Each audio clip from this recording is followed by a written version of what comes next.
কি করবো? আমি এক ট্রাক খাওয়া আনছি, ওটা খেতে যাচ্ছি, তার আগে আমি এটা দিয়ে যাচ্ছি। এটা কিসের? এটা আমার মা জমাইতো, মারা গেছে 4 বছর আগে, সে মারা গেছে। আমি জানি না এটার মধ্যে কি আছে, আছে অনেক কিছুই আছে, কি আছে আমি জানি। এটা আমি দিয়ে গেলাম।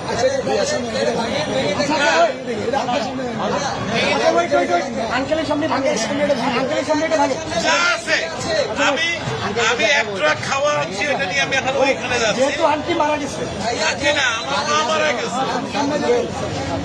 এটা তো বহু মূল্যবান, মানে আমার কাছে এটা অনেক মূল্যবান, টাকাও থাকে অনেক মূল্যবান। আপনি কি চান আপনার সামনে আমরা এটা ভাঙবো? আপনি দেখতে চান? যদি চান, আচ্ছা আপনি চান, আপনি যদি চান, আপনি চান,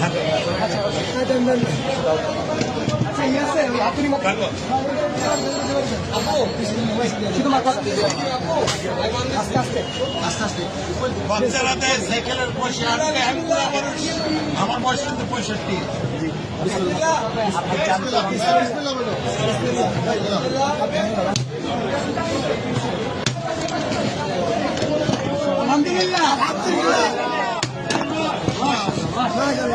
এটা আমার মায়ের জন্মানো পয়সা। নিজের হাতে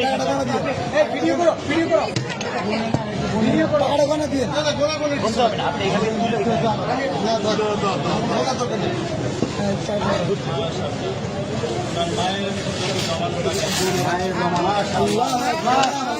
মারা গেছে।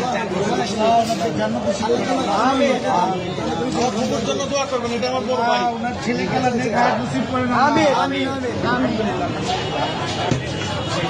তোমরা এটাকে সদ্ব্যবহার করবে, এই আশায় আমি আছি।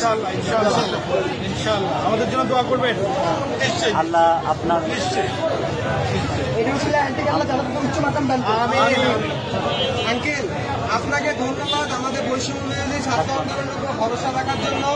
আপনার মৃত মায়ের মহামূল্যবান এই জমানো টাকা আমাদেরকে ডোনেট করার জন্য আপনাকে অসংখ্য অসংখ্য ধন্যবাদ। আমরা আপনার প্রতি চিরকৃতজ্ঞতা ঋণী থাকবো। আপনার আমাদেরকে অনেক মায়ের জন্য আমাদের সবসময় দোয়া থাকবে। Wish you all the best. Thank you so much. আমি কিন্তু একজন প্রবাসী, আমি এখন ওইখানে একটা ট্রাক মাল আছে কিন্তু আমার, আমি নিয়ে আসছি, এখানে তো অন্য জায়গা নাই, আমি এখন ওইখানে। ভাই আঙ্কেলকে টিস্যু দিন। পানি আছে, পানি আছে, পানি লাগবে তো। পানি আছে, একটা বোতল পানি দাও। আঙ্কেল আঙ্কেল আমাদের থেকে এক বোতল পানি নিয়ে যান। এটা আমাদের জন্য এক বোতল পানি দাও আঙ্কেল, এটা আমাদের পক্ষ থেকে আপনার জন্য গিফট। Thank you. আসসালামু আলাইকুম। আচ্ছা।